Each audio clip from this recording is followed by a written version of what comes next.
Hello and welcome to Atop the Fourth Wall, where bad comics burn. Patreon-sponsored review time again, the last of this big block of episodes.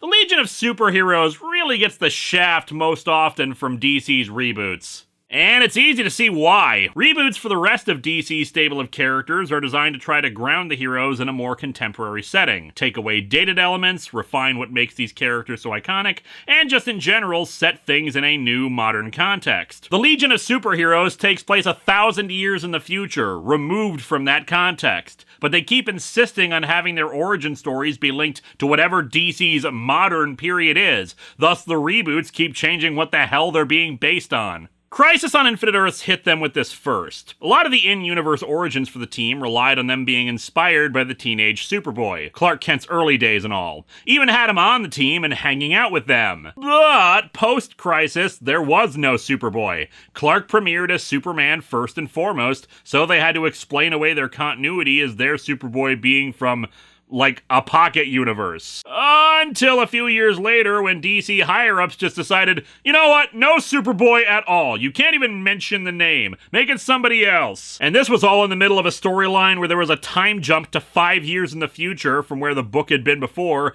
and in addition, there was a convoluted storyline planned with their own little clone saga, that, like the Legion of Superheroes, had all been cloned years and years ago, and the clones had been running around since then for the last 17 real-world years. That did not come to pass, though there were still clones involved, and yeah, this is all kinds of confusing. But hey, it's 1994, and DC is doing a new big event comic called 0 Hour that's meant to streamline the universe again, just like they did before with Crisis on Infinite Earths. Create a canon timeline for the DC universe.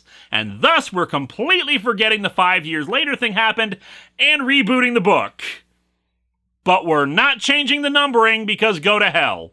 Yeah, this is the part I don't understand. Rebooting the Legion continuity? I'm not fond of reboots, but I get it. Just starting over instead of continually stapling new retcons onto the old one made sense. But then why aren't you canceling the book and restarting it at issue 1? Putting aside the fact that this was during the speculator boom when new #1 issues were more enticing than long-running series, you're completely altering the starting point of your series, introducing a whole bunch of new elements, but you're not giving it a fresh start for people to come in? They just jump from a crossover storyline in one issue to the next being in a full reboot as a result of an event comic stuff. But hey, we're not here to judge the decisions on that level. Rather, we're going to look at the first proper reboot of the Legion's introductions. So let's dig into Legion of Superheroes #0 and Legionnaires #0 and see how it was handled.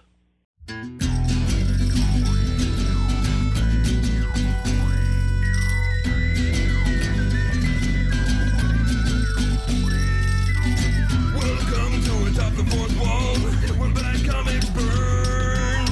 Linkara's gonna teach you all a lesson you won't learn. What's with these awkward subjects? What's all this art so rubbish? To anyone who's had a bad comic published, it could be your turn. Linkara, he is a man punch, sporadically a grouch. Linkara, he has his own spaceship, but he's always on his couch. Linkara, a universe in flux. Linkara, this comic sucks. Linkara.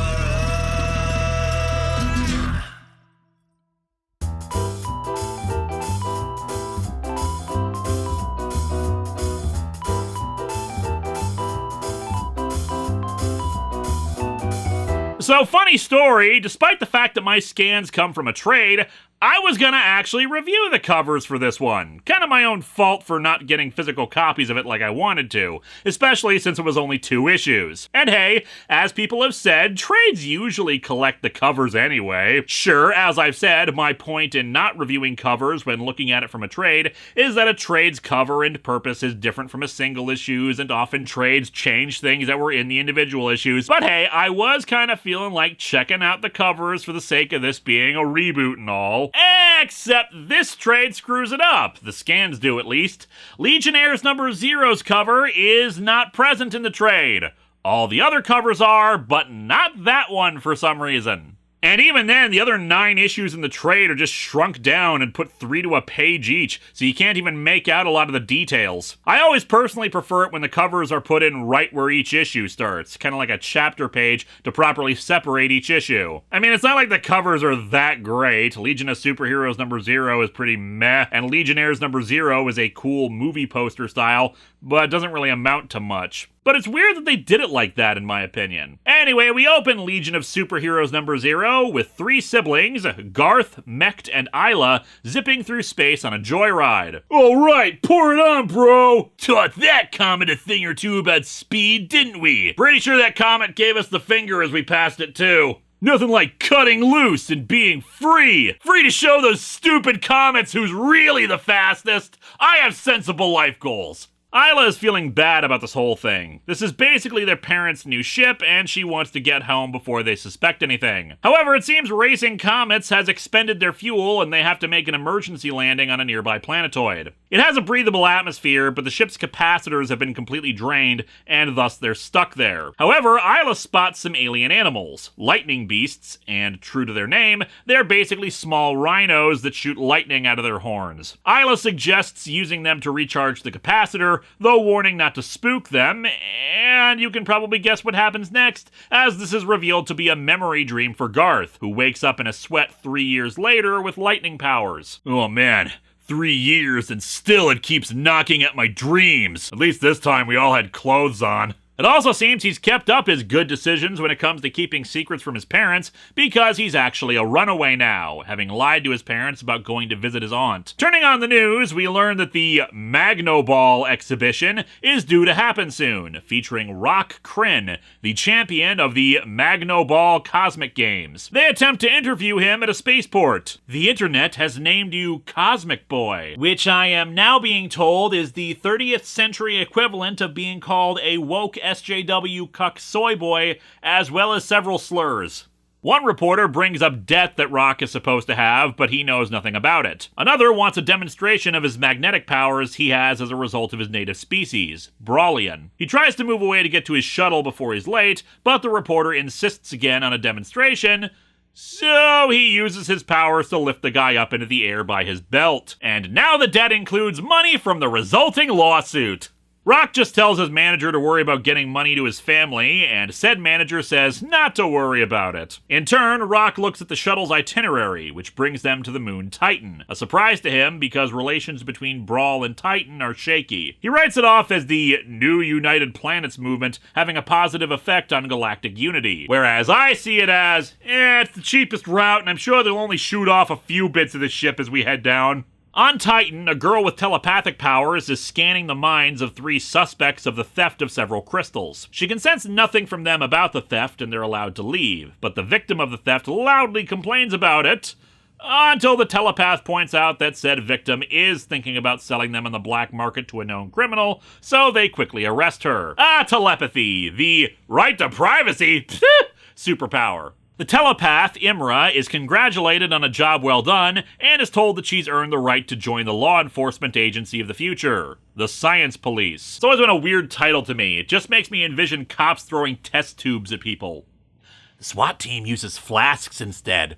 Rock and Garth meet each other on the shuttle, Garth explaining that he's headed to Earth to try to find his missing brother. As such, he's kind of in a hurry to get there. However, they also spot a passenger boarding who may speed things up. RJ Brand, the richest guy in the galaxy. No special treatment for this old man. Today, I'm just a passenger. Richest man in the cosmos, and he still has to fly coach. The whole United Planets project depends on him. They say he's the only man alive who knows the secret of Stargate technology. It's not that complicated. Naquita, 7 symbols with the last being the departure point, dial home device, having Richard Dean Anderson around. Also, the secret's gonna turn out to be garlic powder. Also, he's the only one? Well, screw all the engineers and people who built them, I guess. Also, if he's that important, why is he on a commercial flight and not on some privately owned secure transport to keep him safe? Without Brand, we'd still be bankrupting entire worlds for warp speed fuel instead of jumping light years at the shift of a relay. It's a good thing we both know who he is, or else it'd be weird that we're giving exposition to each other. Some more VIPs are also on the flight, along with Imra, whose Saturn badge is an indicator of her being a telepath. Rock points out that, naturally, telepaths are kind of feared and she isn't making many friends on the flight, but that it might be even worse for him because Titan and Brawl were at war until recently. Once they arrive at Metropolis on Earth, Rock is nice enough to offer Garth a place to crash,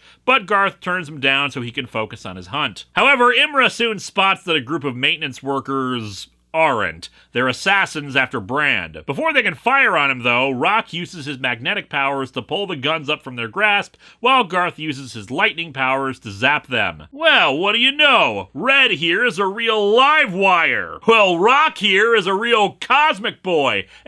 Wait. Hey! Don't let me interrupt all those good thoughts, but do you suppose you boys could ditch the mutual stroke fest long enough to actually catch the bad guys? Thinking your friend is cool? Stop jerking each other off, boys. This is the 90s. We're supposed to all be assholes to one another. I guess Garth was only giving a light zapping to them before, because it's the same assassins they were already dealing with. Unless it's actually a group of clones, which we've already established has precedence in this book. But this time, the two were able to knock them down long enough for Imra to tie them up. She says they're hired goons, but there's some kind of block keeping her from detecting who their employer is. The science police arrive to take over the situation along with reporters, Garth slipping off to avoid being seen due to his status as a runaway. RJ's partner and assistant walk up to see if he's okay, but he's just too impressed by what the three were able to do. He's soon meeting with the president of Earth and says that he has a proposal for her. Splendid! I always wondered when you'd sell your secrets. With Earth privy to Stargate tech. Oh, nice try, madam. But the Stargates are this old man's only hole card. Tell the Goa'uld I won't let them have Stargate technology until they free the Jaffa. No, he has an idea for an organization that can promote galactic unity, shared tech, common alliance, etc. Tell me more. EarthGov always listens to RJ Brand. Even his wildest ideas are fun to hear. So I was thinking we could glue live squirrels to the sides of our heads. No, he has a sketch of a Legion of Superheroes uniform and logo. And soon we see the three being recruited by RJ's assistant, Luarnu. Imra agrees because her boss at the police station actually hates Titanians, so is only giving her light office work to do. Rock because his manager is being abusive and saying that if he doesn't shape up, his family will stay poor. And finally Garth, who's bailed from jail because apparently he went to a bar asking the wrong kinds of questions near some criminals. Once they, along with Rock's manager, have been gathered at Brand's office, we see that Luarnu is in fact Triplicate Girl, or Triad as she's called in this continuity. The manager tells Rock that whatever they're being recruited for to let him do the talking, but Imra has already read his mind and informs Rock that he's been embezzling Rock's money to pay off his gambling debts. He's even signed off on endorsement rights without Rock's permission, which is super illegal. After he threatens her physically, the other two quickly step in and Rock fires him. He swears vengeance, which he apparently pursued later. After he spent time in prison, that is. Anyway, Brand lets them in, a hologram of Superman popping up. Even the Brawlians have heard of the legendary Man of Steel. Did you know he was king of Atlantis for a while? And also that Atlantis was in the Pacific Ocean? And then a hologram of Batman, another 20th century champion. He died after trying to blow up a VHS tape factory. Never made it to the 21st century to see DVDs eventually supplant them. Real shame. More holograms of heroes pop up, Rock commenting that it's nice that somebody remembers the legacy of these heroes and they don't have people like them anymore. Precisely! So what can we do about that? I've bought the rights to them, and I'm going to start printing them in a new reboot. Isn't it 1,000 years in the future? Haven't they fallen into the public domain? Ha! You're funny. You think corporations were ever gonna let that happen. Brand explains that he's a privileged guy and wants to give something back to society, in this case, creating heroes again. Imra points out that every member of her and Rock's respective worlds can do what they do, but Brand explains that it's not about powers, but people, that these three are natural heroes. While other members of their species have the abilities, they don't necessarily have the personalities for it. He knows already that their lives haven't been going well since they got there, and as such wants to offer them an alternative. The three didn't know each other, two of whom were from hostile worlds, yet they came together when someone was in danger. He wants them to stay together with the resources of both his company and the United Planets to become superheroes and help people. Join me. I don't know what'll happen. Maybe we'll all walk away from this in 3 months. Maybe it won't work out. Maybe we'll get another reboot in 10 years. Who can say? Elsewhere, some douchebag, probably another businessman, orders his lieutenant to inform their masters that the assassination failed, reassuring him that said masters won't take it out on him. When he leaves, he informs the other guy in the room that, yeah, he lied. Their masters will kill the messenger, and that he's the new lieutenant. Ooh, bad move, dude. Now how are you going to have this guy inform them the next time you fail if he knows already what'll happen? But yes, this guy, Lord Doyle, says that they plan to end the unity of the United Planets at their peace summit that's going to take place in 3 days, ending that issue. We open Legionnaires number 0 with essentially a commercial for the three as the Legion. Gather together from all corners of the galaxy to personify the unity of the universe, or at least the Caucasian parts of it, the Legion of Superheroes! Representing the brave and good citizens in our galaxy, the Legion stands ready to protect and serve all worlds of the United Planets. And you can too by buying the official Legion of Superheroes merchandise! Little profiles are also shown for the three, revealing that Rock and Imra are 15 and Garth 14. I guess teenage rights must be very different on other planets, given one of them was training to be an official cop, and it wasn't her age that was holding her back. Once it's over, Garth asks why he doesn't have the name Lightning Lad like they had originally planned, now changed to Livewire, and the answer is, well, not a joke, marketing. Marketing thought Livewire was a fresher, more noticeable name, son. They're also looking to get a Mountain Dew sponsorship for you. Imra's a little put off about the idea of marketing and getting notice, but Brand explains that they need to do this for the sake of their presentation to the United Planets Assembly. Without the UP's official sanction, the Legion is dead on arrival. As someone arrives with new uniforms for them to wear, much to Brand's surprise that it's different ones than he had originally requested, we cut over to Lord Doyle. He monologues to some terrorists he's hired about the entire idea of the galaxy joining together being awful. First his damn Stargates, now this Legion he's developing. Next he'll be figuring out how to activate the 8th and 9th chevrons. Okay, last Stargate joke, I promise. Have all the preparations been made for the conference? Yes, sir. Everything's been taken care of. The hors d'oeuvres are being catered by Hardee's. There can be no peace after that. In one shot, the hope of a unified galaxy, Brand, and his 3 little pets will be destroyed. He's after his cats? Now go! Make sure all of our guests stay for the festivities. I'm just gonna sit here and stare at my phantasm orb. As the big United Planets conference starts up, Tinya Wazo, aka Phantom Girl, or in this reboot, Apparition, quickly rushes some documents to her mother, an ambassador for her native planet. She's the only one to notice that the globe in the center of the hall looks kinda weird, but her mother keeps shushing her and pulling her ear. You know, like an asshole. The President of Earth convenes the meeting and has Brand introduce the Legion to everyone in their spiffy uniforms. Brand, these uniforms look much better than the first set, I agree, Madam President. I admit I wish that they still said made by R.J. Brand on the back, but still, can't argue with fashion. She begrudgingly agrees and tells the delegates that the Legion can act as the de facto ambassadors and protectors of the United Planets, representing the best every world has to offer. The delegates are uncertain, especially since the science police fill the role, and official representatives probably shouldn't be teenagers, but the Legion lets them debate as Imra suddenly picks up an unusual amount of stress in the room. Rock points out that whatever's got them upset, if they can solve it, it might look good for their cause. As such, she does a quick telepathic scan of the room. The doors are all jammed shut, and Tinya, who had passed through the globe while going to her room, had found wires inside of it. Imra quickly realizes there's a bomb in it, Livewire putting a hole in the roof so Cosmic Boy can get the bomb out, though he also makes a bunch of debris fall down and almost kills the president, who's saved by Luornu. In any case, they're successful. The bomb explodes high in the air, while Saturn Girl quickly detects 2 of the terrorists. There! Those 2 are responsible for locking the doors. And they were gonna be in here when the bomb goes off, so they were idiots. The Legion heads after them, though apparently the United Planets building is located right next to the red light district of Metropolis. Check it out, a triple-boobed alien stripper from Eroticon 6. It's also a bar and grill, which I imagine is the real selling point for customers. Imra has a harder time tracking them, but fortunately some crashing boxes reveal one for Cosmic Boy to wrap up. Imra loses the other one. We'll have to search each building. Yeah, it's not like there are dozens of buildings all around you. Great plan, Saturn Girl! You magnificent bastard, I read your book!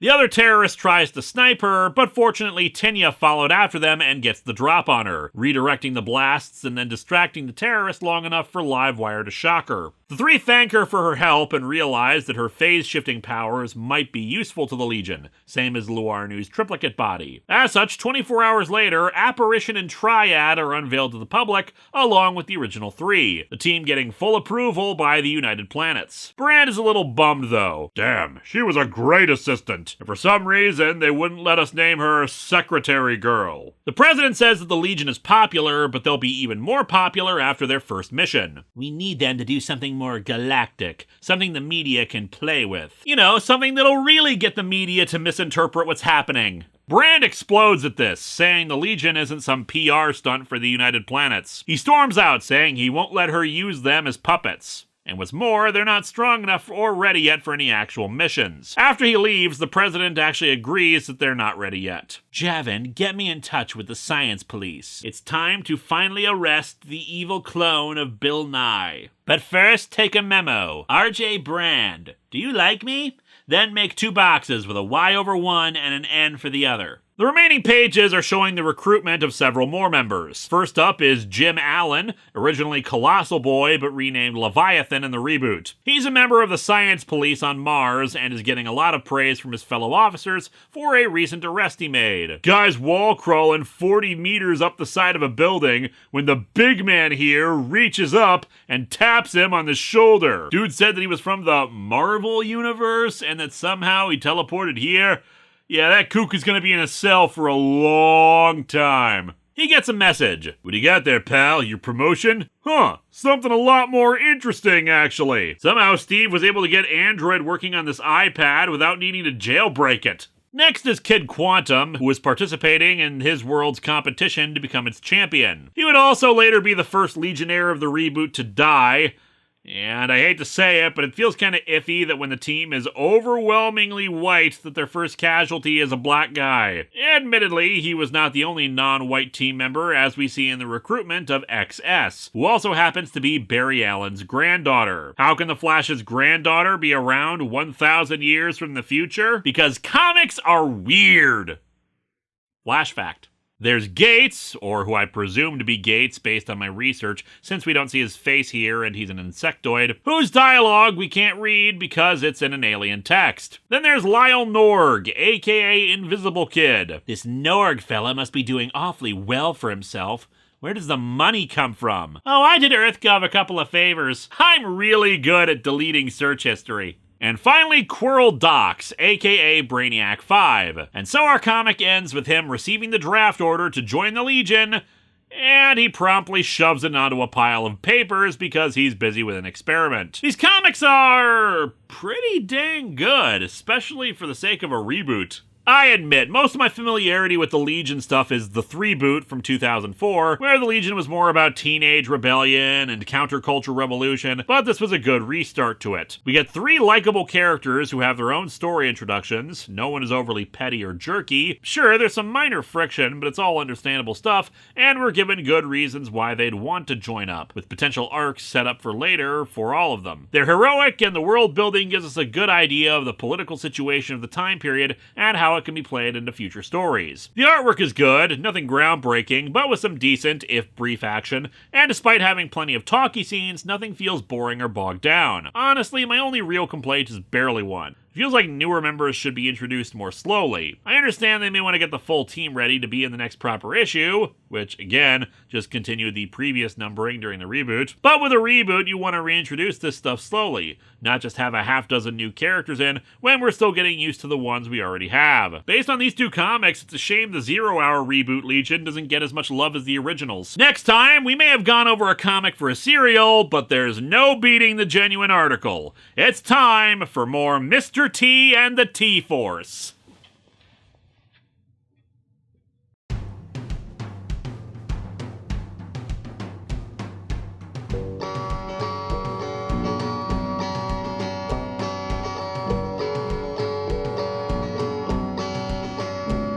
I'm sitting on my couch reviewing comics, the worst words that you will ever see. It's sad that comic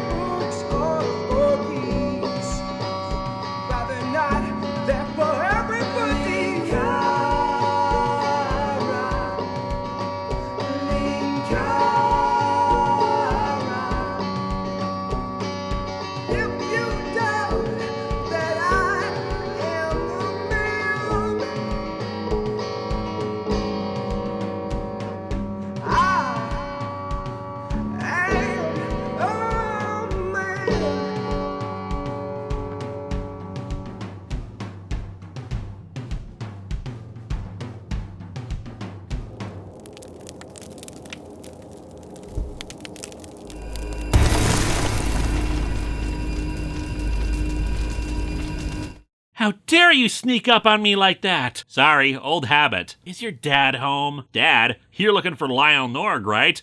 Well, baby, look no further. He's that houseplant over there. He's a shapeshifter.